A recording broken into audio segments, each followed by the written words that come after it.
Bhaile pobl glór na móna ar muochas ó crí a go na Gael Ceanada a tháinig amach le chuidín rin seachtaí nóhain nuair a bhí méidig deanú ga imacht tiomsaí agaibh in Toronto agus in Montreal. It was both fitting and a huge honour to launch our Ceanada backpack campaign during Green Month in Canada, where the language is undergoing an energetic resurgence in Irish communities and on university campuses throughout the country.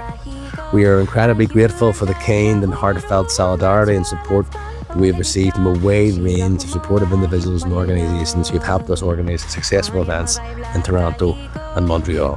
The Ceanada project is about building a better future for all and utilising the language as a source of community regeneration, healing and hope.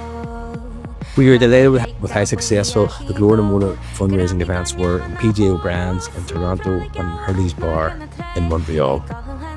We had hundreds in attendance and many others supporting us throughout the events. Míle ways also to the wonderful all-female trad band Grania, who performed an amazing set in Gaelic, and to the cultural organisation Shamsa, who provided traditional music on the evening. The Montreal and Toronto Irish language communities recognise the importance of reclaiming the Irish language, and the Glór na Móna story really struck a chord in both cities. We are delighted to be able to support their vision for a purpose-built Ceanada facility in the time ahead. We believe this will make a transformational difference in the lives of young people in West Belfast, but also become a beacon of hope and language reclamation for language learners visiting Belfast from cities like Montreal in the time ahead. Good year, Elin.